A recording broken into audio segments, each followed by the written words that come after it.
Hey everyone, and welcome back to the channel. In this video, we're going to be taking a look at Stackable's call to action block in WordPress. This is a mini-series on taking a look at Stackable's blocks one by one. To get started, let's create a brand new page. We have a blank slate to look at this block.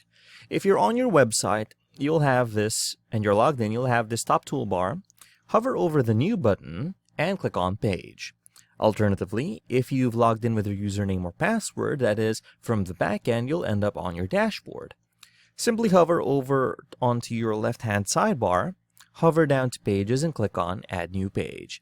This will take us to the WordPress block editor and make us a brand new page. Alright, once we're here, just a few housekeeping items. If this right-hand sidebar isn't here, there's a button beside Publish called Settings.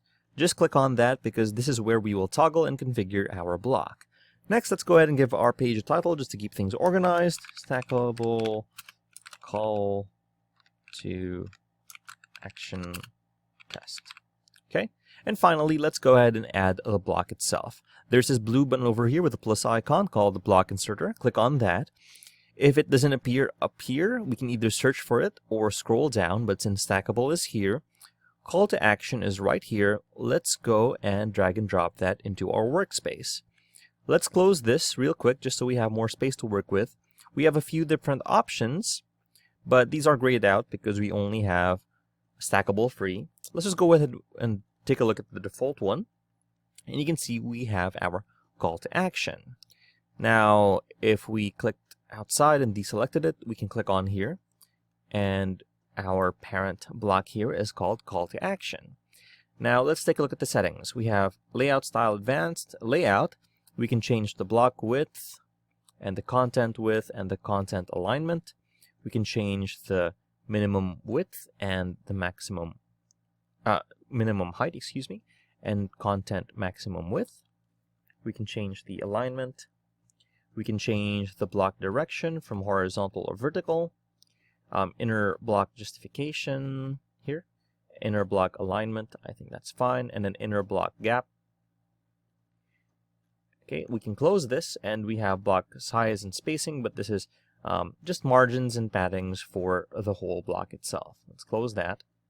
We can enable or disable the container. I'll disable it for this video. And let's go ahead and take a look at background. We can enable the background. We can add a color, or we can use an image from our library. Now, let's go ahead and just choose this one. Okay, there we have it. Now, the background color superimposes onto our background image. So if I want it to be a bit more green, I can do that. And I can change the opacity. Actually, maybe I'll go with the red. Keep things warm. Okay. And that's fine. Now we can also change how strong the tint is. We can make it a fixed background. We also have advanced settings here. Image size, blend mode, so on and so forth. These are just filters. I'll just keep this on default. I'll close this. Next we can move on to borders and shadows. We can make the border a bit thick. Choose from that. We can change the border color. We can change the border radius. We can add shadow and outline to it. Next, we can actually add a top separator. Okay, and then we can change the color of this, maybe like that. And we can change the height and width. It's actually pretty cool. We can invert the design. And we can also add a bottom separator over here, and it doesn't have a color, so let's add a color to it real quick. Oops, there we go. And we can also change, we can configure it over here. We can invert the design, add shadow outline, bring it to the front, and flip it horizontally if you want to do that. Okay, so with that in place, we also have our links for here. If we click on this, we can add that. We have our link rel, link title, general options here, hard position settings, custom attributes such as HTML, responsive settings to hide on desktop, tablet, or mobile, and HTML anchor and CSS classes. Let's go ahead and actually configure the inside itself. So we have our background over here, we have our container. Let's go ahead and click on this and say, get started learning now. Okay, you can see it's hard to see it with this background on here. We can change the size, we can make it bigger. We can change the text color, but let's go ahead and add a background to it. And I think white is fine. Let's change up the border radius. Okay, and then we can also put a top line and a bottom line over here. Just add some color to it. We can align it over there, and that's pretty cool. And the same options for layout and spacing, custom attributes and anchors. Next, we can actually, next let's go ahead and edit the bottom text. We can change the text color to white, and let's enable a background and put a gray background color over here, maybe green. Let's change this to something. Start your WordPress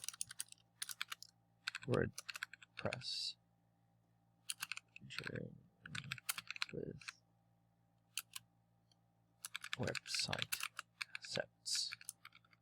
Okay, and then we can change our fonts here, font family. We can just go ahead and scroll down to a random one. Actually, I won't like that very much. Okay, that's fine. We can change letter spacing as well. Okay, I'm happy with that. And let's close the typography, and let's put a border radius onto this and put a border on here. Okay, border color, let's make it white.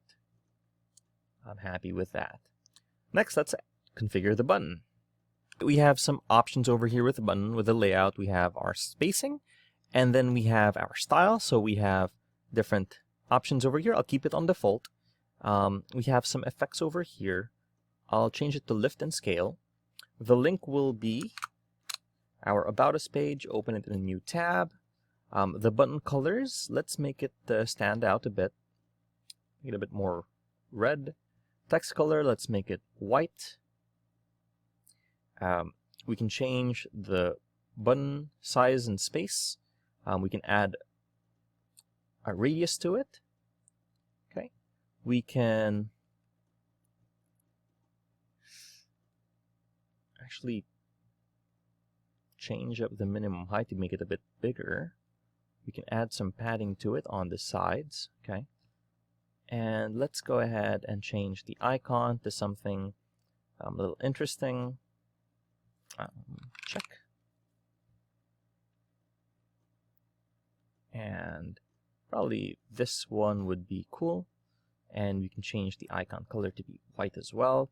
Make it a big button. Rotate it, make it look like that. You can add some gap to it. And then get started. I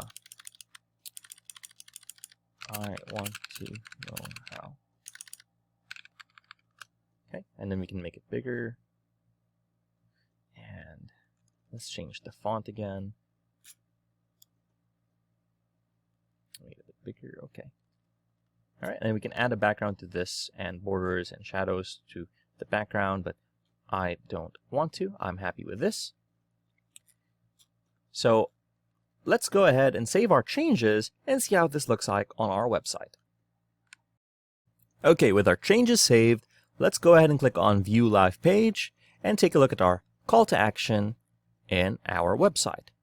So here we have our call to action. We have our background, our header, our text, and our call to action button. If we click on it, it works. It takes us to our About Us page.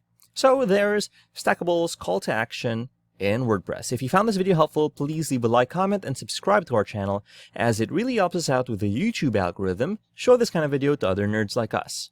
Thanks for watching, and we'll see you on the next one.